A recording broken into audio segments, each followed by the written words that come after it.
안녕하세요. 7장을 읽겠습니다. 곰둥이님과 함께 앞에 앉으세요. 네.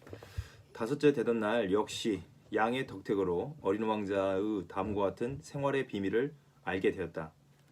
그는 오랫동안 속으로 생각하던 문제의 결과인 것처럼 밑도 끝도 없이 갑자기 이런 질문을 했다. 양이 말이야, 작은 나무를 먹으면 꽃도 먹을 테지? 양은 닥치는 대로 무엇이든지 먹는단다. 그럼 가시가 돋은 꽃도? 가시가 돋은 꽃도 먹고 말고 그럼 가시는 무슨 소용이 있어? 나는 그것을 미처 생각하지 못했었다. 그때는 기관에 너무 꼭 박힌 볼트를 빼보려고 한참 골몰에 있었던 중이었다. 기계 고장이 매우 심각한 상태였고 또 물이 얼마 남지 않아서 최악의 경우를 당할 염려가 있었기 때문에 나는 무척 긴장해 있었다. 가시가 무슨 소용이 있냐고? 어린 왕자는 한번 물어보면 쉽게 지치는 일이 없었다. 나는 볼트 때문에 약이 오른판이라 아무렇게나 대답했다. 가시? 그건 무슨 가시? 그건 아무 소용이 없는 거다. 꽃이 고약해서 그런 것 뿐이지. 그래? 그러나 잠깐 묵묵히 있다가 원망하는 듯이 이런 말을 툭 던졌다. 나는 아저씨의 말을 믿지 않아. 꽃들은 약해. 그리고 순진해. 꽃들은 저희들이 할 수 있는 보호책을 쓰는 거야. 가시가 있으니, 가시가 있으니까 저희들이 아주 무서워 보일 거라고 생각하는 거야. 나는 아무 대답을 하지 않았다. 그때 나는 이런 생각을 하던 중이었다. 요놈의 볼트가 빠지지 않는다면 망치로 두들겨 깨버릴 테다. 어린 왕자는 내 생각에 방해를 놓았다. 아저씨는 그렇게 생각하고 있는 거야? 꽃들이? 아니다, 아니야. 아무렇게나 생각하고 있지 않아. 되는 대로 대답한 거야. 나는 지금 중대한 일을 하고 있어서. 그는 어이가 없다는 듯이 나를 쳐다보았다. 중대한 일? 어린 왕자는 내가 손에서 망치를 들고 손가락은 시커먼 기름을 묻힌 채 그에게 추하게 생각되는 물건 위에 몸을 굽히고 있는 것을 보면서 말했다. 아저씨는 어른들처럼 말하는군. 어른들처럼. 이 말을 듣고 나는 좀 부끄러웠다. 그러나 그는 사정없이 말을 이었다. 아저씨는 모든 것을 혼동해 모두 뒤죽박죽을 만들었어. 어린 왕자는 화가 잔뜩 나 있었다. 그는 샛노란 금발을 바람에 날리고 있었다. 나는 어떤 얼굴 시뻘건 어른이 살고 있는 별을 하나 알고 있어. 그 사람은 꽃향기를 맡아본 일도 없고 별을 본 일도 없고 누구를 사랑해 본 일도 없어. 더하기 밖에는 아무것도 하는 일이 없어. 그리고 온종일 아저씨처럼 나는 착실한 사람이다. 나는 착실한 사람이다. 하고 내고 있어. 그리고 이것 때문에 잔뜩 교만을 부리고 있어. 그렇지만 그건 사람이 아니야. 버섯이야. 뭐라고? 버섯이란 말이야. 어린 왕자는 이젠 성이 나 얼굴이 하얗게 질려 있었다. 수백만 년 전부터 꽃은 가시를 만들고 있어. 그렇지만 양들이 꽃을 먹는 것도 수백만 년째야. 그러면 어째서 아무 소용도 없는 가시를 만드느라고 꽃들이 그렇게 고생을 하는지 알아보려고 하는 게 중대한 일이 아니겠어? 꽃과 양의 전쟁은 큰 일이 아니야. 그게 시뻘건 뚱뚱보 아저씨의 더하기보다 훨씬 중요한 일이 아니겠어? 그리고 말이야, 만약에 내 별 말고 다른 데에는 전혀 없는 이 세상에 단 하나밖에 없는 꽃을 내가 알고 있는데 어린 양이 제가 하는 일이 무엇인지도 모르고 어느 날 아침 꽃을 삼켜버린다면 그래도 중요한 일이 아니라고 할 수 있어? 그는 얼굴을 붉히고 나서 다시 말을 이었다. 누가 수천만 개, 수천만 개의 별 중에 하나밖에 없는 꽃을 사랑하고 있으면 별들만 쳐다봐도 행복해지지. 속으로 저기 어딘가 내 꽃이 있겠지 하고 생각하거든. 그렇지만 양이 그 꽃을 먹어봐. 이건 그에게는 별들이 모두 갑자기 잃어버린 거나 마찬가지야. 그래, 이게 중대한 일 아니야? 아니냔 말이야. 이게 중대한 일 아니냔 말이야. 그는 말을 더 잇지 못하고 갑자기 흐느끼며 울기 시작하였다. 해는 이미 진 뒤였다. 내 손에는 연장이 쥐어져 있지 않았다. 나는 어느새 새 망치나 볼트, 갈증이나 죽음 따위를 하찮게 생각하고 있었다. 어떤 별, 어떤 떠돌이 별, 내 별, 즉 지구 위에 위로해 주어야 할 어린 왕자가 있었던 것이다. 나는 그를 품에 안고 흔들어 주며 말했다. 내가 사랑하는 꽃은 위험을 당하지 않아. 내 양에다가 굴레를 그려주마. 내 꽃에는 갑옷을 그려주고 또 점점점 무슨 말을 해야 할지 알 수가 없었다. 내가 무척 서투르다는 느낌이 들었다. 어떻게 해야 그 마음을 감동시키고 어떻게 해야 그 마음을 돌려 놓을 수 있을지 알 수 없었다. 눈물을 날아란 그다지도 신비로운 것이다. 이렇게 해서 7장이 마무리됩니다. 7장을 이어 8장을 읽도록 하겠습니다. 낭독하도록 하겠습니다.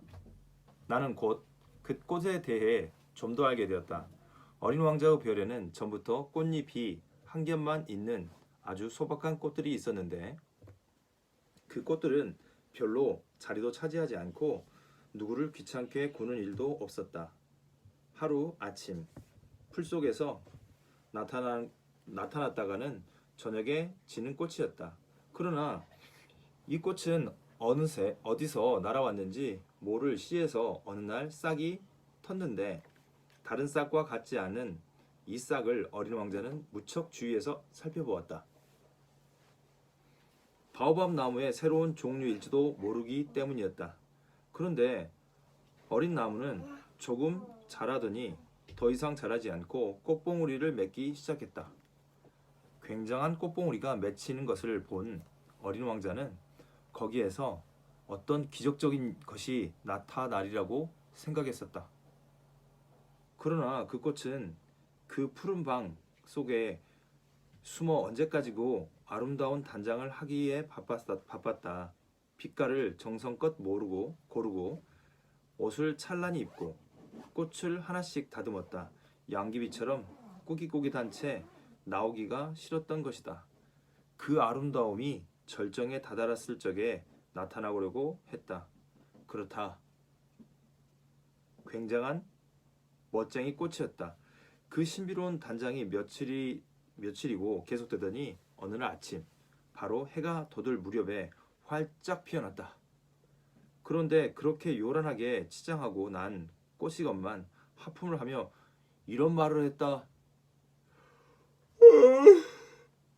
이제야 겨우 잠이 깼습니다. 용서하세요. 머리가 온통 헝클어져 있었어요. 그때 어린 왕자는 감탄했다. 당신은 참 아름답습니다. 그렇지요? 그리고 나는 햇님과 동시에 깨어났어요. 꽃이 조용히 대답했다. 어린 왕자는 그 꽃을 겸손하지는 않다고 짐작했다. 그러나 몹시도 마음이 설레게 하는 꽃이었다. 조금 있다가 꽃이 말을 이었다. 지금이 아마 아침 식사 시간이죠? 내 생각을 좀 해주시겠어요? 어린 왕자는 어리둥절해서 찬물 한 통을 가져다가 꽃에 뿌려주었다. 그리하여 이렇게 뿌려주고 있습니다. 그리하여 이 꽃은 약간 수줍어 허영심으로 어린 왕자의 마음을 괴롭혔다. 가령 어느 날 자기가 가지고 있는 가시 4개 이야기를 하며 어린 왕자에게 이런 말을 했던 것이다. 호랑이들이 발톱을 세우고 오겠으면 오라고 해요. 우리 별에는 호랑이가 없어요. 그리고 호랑이는 풀을 먹지 않아요. 어린 왕자가 대꾸했다. 그러니까 꽃은 상냥스럽게 대답했다. 나는 풀이 아니에요. 용서하세요. 나는 호랑이 따위는 조금도 무섭지 않지만 바람이 마주치는 건 딱 질색이에요. 혹시 병풍 없으세요? 바람 마주치는 게 질색이라. 풀치고는 운이 좋지 못한데 이 꽃은 까다롭기도 하군. 어린 왕자는 이런 생각을 했다. 저녁에는 제게 꽃갈콘을 씌워주세요. 당신 집이 너무 추워요. 시설이 그리 좋지 못하군요. 내가 있던 데는 점점점점. 그러나 꽃은 말 끝을 맺지 못했다. 그 꽃은 씨 형태로 왔기 때문에 다른 세상에 대해서는 아무것도 알 수가 없었다. 이렇게 속이 들여다 보이는 거짓말을 하려다가 들킨 것이 부끄러워서 잘못을 어린 왕자에게 뒤집어 씌우려고 두세 번 기침을 했다. 병풍은 어떻게 되었나요? 가지러 가려던 참인데 당신이 말을 하고 있어서. 그러니까 꽃은 어린 왕자의 마음을 아프게 할 생각으로 일부러 기침을 더 세게 했다. 이리하여 어린 왕자는 사랑에서 우러나오는 착한 뜻을 가졌지만 이내 꽃을 의심하게 되었다. 그는 별 뜻이 없는 말을 심각하게 생각해서 몹시 불안하게 되었다. 하루는 어린 왕자가 내게 이렇게 속마음을 털어놓았다. 그 꽃이 하는 말을 듣지 않았어야 할 걸 그랬어. 꽃이 하는 말은 절대로 듣지 말아야 해. 꽃은 그저 보고 향기를 맡아야만 해. 이 꽃도 내 별에 향기를 떨치고 있었지만 나는 그걸 즐길 수가 없었어. 그 발톱 이야기를 듣고 내가 무척 약이 올랐었지만 사실은 가엾은 생각이 들었어야 했을 텐데. 또 이런 속마음을 털어놓았다. 나는 그때 아무것도 이해를 못했어. 그 꽃이 하는 말을 가지고 판단을 할 것이 아니라 하는 일을 보고 판단할 걸 그랬어. 내게 향기를 풍겨주고 즐거움을 선물해 주었어. 도망을 하지 않았어야 할 걸 그랬어. 그 잔꾀 뒤에 애정이 숨어 있는 걸 눈치챘어야 하는 건데 꽃들은 마음에 없는 말을 무척 잘하거든. 그렇지만 나는 너무 어려서 그 꽃을 사랑할 줄 몰랐어. 어린 왕자 책방 9 들어가겠습니다. 나는 9입니다. 27장으로 이루어진 어린 왕자입니다. 나는 어린 왕자가 철새들의 이동을 이용해서 빠져나왔으리라고 생각한다. 길을 떠나던 날 아침 그는 자기 별을 꼼꼼히 돌아보았다. 불을 뿜는 화산을 정성 들여 쑤셨다. 어린 왕자에게는 활화산이 두 개 있었다. 그리고 이것은 아침 식사를 끓이는 데에 매우 편리했다. 그에게는 꺼진 화산 하나도 있었다. 그러나 그의 말만 따나 어떻게 될지 알 수 없는 것이었지만 그래도 꺼진 화산을 쑤셔 주었다. 화산들은 잘 쑤셔주기만 하면 폭발하지 않고 조용히 규칙적으로 불을 뿜는다. 화산의 폭발이란 굴뚝의 불과 같은 것이다. 물론 지구에 사는 우리는 너무도 작아서 우리의 화산을 쑤셔줄 수는 없다. 그렇기 때문에 화산으로 해서 큰 해를 당하는 것이다. 어린 왕자는 좀 쓸쓸한 마음으로 나머지 바오밥 나무 싹도 뽑아주었다. 다시는 돌아오게 되지 못하리라 생각했던 것이다. 그러나 늘 해오던 이런 일이 그날 아침에는 유난스럽게 그립게 생각되었다. 그리고 꽃에 마지막으로 물을 주고 꽃가를 씌워 잘 보호하려고 했을 때에 그는 울음이 터져 나오려고 했다. 잘 있어. 그러나 꽃은 대답이 없었다. 잘 있어. 화산을 이렇게 해줍니다. 꽃도 이렇게 꽃갈콘을 이렇게 씌워 주었네요. 이렇게.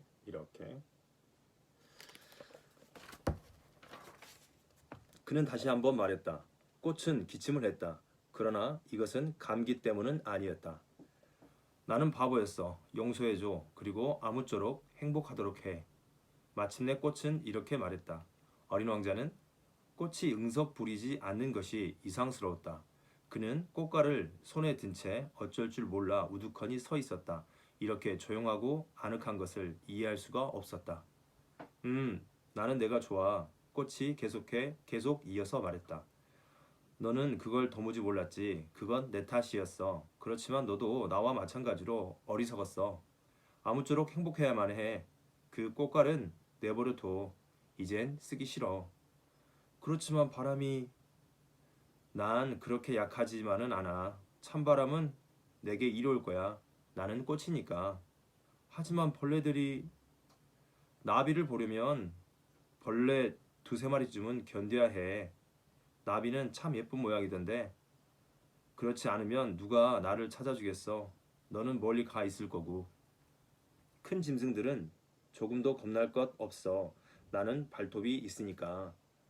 발톱이 이 가시겠죠. 그러면서 꽃은 천진스레 제 가시 4개를 가리켰다. 그리고 말을 이었다. 그렇게 우물쭈물하지 말아요. 속상해. 한번 떠나기로 작정했으면 뚝 떠나는 것이지. 그 꽃은 우는 모습으로 어린 왕자에게 보이고 싶지 않은 까닭이었다. 우는 모습을 어린 왕자에게 보이고 싶지 않은 까닭이었다. 그렇게도 거만한 꽃이었다. 이렇게 해서 9장이 마쳐집니다. 10장으로 첫 번째 별, 임금님의 별로 갑니다. 10장입니다. 어린 왕자는 소옥성 325호, 26호, 27호, 28호, 29호, 30호가 있는 쪽에 있었다. 그래서 일거리도 구하고 무엇을 배우기도 할 생각으로 이 별들부터 찾아보기 시작했다. 마치 꽃들에게 희망을 애벌레를 연상하게 하는 겁니다. 여러 가지를 배우고 싶어서. 맨 처음 찾아간 별에는 10장에 있는 맨 처음 찾아간 별, 임금님의 별입니다. 임금님이 살고 있었다. 임금님은 붉은 빛의 옷감과 수달피로 만든 옷을 입고 작긴 하지만 위험 있는 옥자에 앉아 있었다. 이런 옥자죠. 자, 앉아 있었다. 아, 새 국민 한 사람이 왔도다. 어린 왕자를 보자 임금님은 소리를 쳤다. 나를 한 번도 본 일이 없는데 어떻게 알아볼 수가 있을까? 어린 왕자는 이상하게 생각되었다. 임금님에게는 이 세상이 아주 간단하다는 것을 어린 왕자는 알지 못했다. 모든 사람이 국민인 것이다. 좀 더 자세히 보게 이리 가까이 오너라. 임금님은 어떤 사람의 왕 노릇을 하게 된 것이 몹시도 자랑스러워서 말했다. 어린 왕자는 앉을 자리를 두리번거리며 찾아보았으나 별 전체가 그 으리으리한 수달피 망토로 덮여 있었다. 어린 왕자는 오래 서 있어서 피로했던 터라 하품이 나왔다. 왕의 여전에서 하품을 하는 것은 예의에 벗어난 일이니라. 짐은 그러한 행위를 그만하라. 임금님이 엄하게 명령 내렸다. 하품을 안 할 수가 없습니다. 머나먼 여행을 했고요. 또 잠을 못 잤어요. 어린 왕자는 사뭇 당황해서 이렇게 대답했다. 그러면 하품하기를 명하노라. 짐은 몇 해째 하품하는 사람을 보지 못했노라. 짐에게는 하품하는 것이 신기한 것으로 보이노라. 자, 또 하품을 하라. 명령이로다. 그렇게 말씀하신 겁이 나서 하품을 더는 할 수가 없습니다. 어린 왕자는 얼굴을 붉히며 말했다. 그러면 짐은 명하노라. 하품을 하기도 하고. 임금님은 불쾌한 듯 재빨리 몇 마디 했다. 임금님은 무엇보다도 자기 권위가 존중되기를 원했다. 그는 불복종을 용납하지 않았다. 그는 전권을 가진 임금님이었다. 그러나 그는 마음이 매우 착하기도 했기 때문에 이치에 맞는 명령을 내렸다. 그는 이런 말을 자주 했다. 만약에 짐이 어떤 장군더러 물새로 변하라고 명하여 장군이 명령에 복종하지 않는다면 그것은 장군의 잘못이 아니라 짐의 잘못이로다. 앉아도 괜찮습니까? 어린 왕자는 조심조심 물었다. 그대에게 앉기를 명하노라. 이렇게 대답하며 임금님은 수달 망토 자락을 점잖게 끌어올렸다. 그러나 어린 왕자는 이상한 생각이 들었다. 이 작은 별에서 대체 이 임금님은 무엇을 다스릴 수 있을까? 전하, 한 말씀 여쭈어 볼 것이 있는데요. 짐은 그대에게 질문하기를 명하노라. 임금님은 깊이 말을 받았다. 전하께서는 무엇을 다스리십니까? 모든 것을 다스리노라. 아주 간단히 대답했다. 모든 것을요? 임금님은 손을 약간 들어 자기 별과 다른 별들과 떠돌이 별들을 가리켰다. 이것을 모두요? 어린 왕자가 물었다. 이 모든 것을. 임금님이 대답했다. 왜냐하면 그는 전제 군주일 뿐만 아니라 또한 전 우주의 임금님이었던 것이다.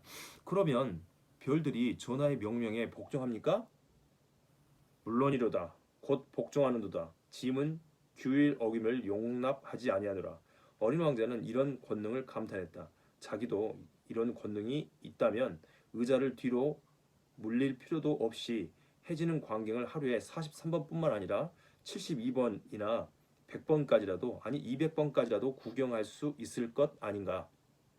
그리하여 제가 살다가 버리고 온 작은 별 생각에 약간 서글픈 마음이 들었기 때문에 용기를 내어 임금님에게 한 가지 청을 했다. 저는 해지는 구경을 하고 싶습니다. 저를 기쁘게 해주십시오. 해가 지기를 명명해 주십시오. 만약에 짐이 어떤 장군더러 나비처럼 이곳 저곳으로 날아다니거나 혹은 희곡을 쓰라거나 물새로 변하라고 명명하여 장군이 자기가 받은 명령을 이행하지 않는다면 장군과 짐 둘 중에 누구 잘못이겠는가? 전하 잘못일 것입니다. 어린 왕자는 당돌하게 대답했다. 옳도다. 각자에게 그들이 할 수 있는 것을 요구해야 하느니라. 권위는 우선 이치에 그 터전을 잡는 것이로다. 만약 내 백성에게 바다에 빠지라고 명령을 하면 그들은 반발을 일으킬 것이로다. 짐이 복종을 요구할 권리가 있음은 짐의 명령이 이치에 맞는 까닭이로다. 그러면 해가 지게 해 주십사고 한 것은요? 한 번 물어본 것은 잊어버리지 않는 어린 왕자는 이렇게 일깨웠다. 너는 해지는 것을 구경하리로다. 짐은 그것을 요구하노라. 그러나 짐의 다스리는 지식에 따라 조건이 갖추어지기를 기다리겠노라. 언제나 조건이 갖춰지겠습니까? 임금님은 우선 커다란 달력을 찾아보고 나서 대답했다. 그건 오늘 저녁 7시 40분 경일 것이로다. 짐의 명령이 얼마나 잘 이행되는지 그대는 볼 수 있으리로다. 어린 왕자는 하품을 했다. 그는 해지는 구경을 못하게 된 것이 섭섭했다. 그리고 차츰 따분해졌다.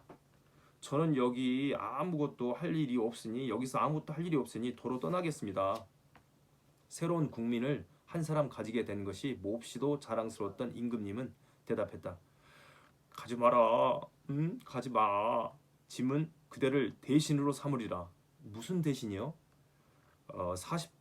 사법 대신이로다. 그렇지만 판결을 받을 사람이 아무도 없는데요. 알 수 없는도다. 짐은 아직 나라를 순시한 일이 없노라. 짐은 매우 연로하고 수레를 타고 다닐 자리도 없고 그렇다고 걸어다니면 피곤해지노라. 그렇지만 저는 벌써 다 보았습니다. 허리를 굽혀 별 저쪽을 다시 한번 둘러보며 어린 왕자는 말했다. 저쪽에는 아무도 없습니다. 그러면 그대 자신을 판단하라. 이것이 가장 어려운 일일 것이로다. 다시 한번요. 그대 자신을 판단하라. 이것이 가장 어려운 것이로다. 남을 판단하기보다 자기 자신을 판단하는 것이 훨씬 더 어려운 것이니라. 그대가 그대 자신을 잘 판단하게 되면 그대가 참으로 지혜로운 사람인 까닭이로다. 저는 아무 데서라도 저 자신을 판단할 수 있습니다. 여기서 살 필요는 없습니다. 짐의 별 어딘가에 늙은 쥐 한 마리가 있는 듯 하도다. 밤에 그 쥐 다니는 소리가 들리는도다. 그대는 이 늙은 쥐를 판단할 수 있으리라. 그 쥐를 이따금씩 사형에 처하라. 그러면 그 생명이 그때 재판에 달려 있으리라. 그러나 매번 특사를 내려 그를 살려두도록 하라. 한 마리밖에 없음이로다. 저는 사형에 처하기 싫습니다. 아무래도 가야겠습니다. 아니로다. 그러나 어린 왕자는 떠날 준비가 다 되었으나 나이 많은 임금의 마음을 조금이라도 섭섭하게 하고 싶지 않았다. 전하의 명령이 조금도 어김없이 이행되기를 원하시면 이치에 맞는 명령을 제게 내리시면 됩니다. 가령 1분 안에 떠나가라고 명령하실 수 있을 것입니다. 좋은 조건이 갖춰진 것 같이 생각되는데요. 임금님은 아무 대답도 하지 않았다. 어린 왕자는 좀 망설이다가 한숨을 쉬며 길을 떠났다. 그러자 임금님은 급히 소리쳤다. 짐은 그대를 대사로 임망하노라. 임금님은 잔뜩 위험을 부리며 말했다. 왕자는 길을 가며 어른들은 참 이상하다고 생각했다. 여기까지가 10장까지 내용이었습니다. 시청해주셔서 감사합니다.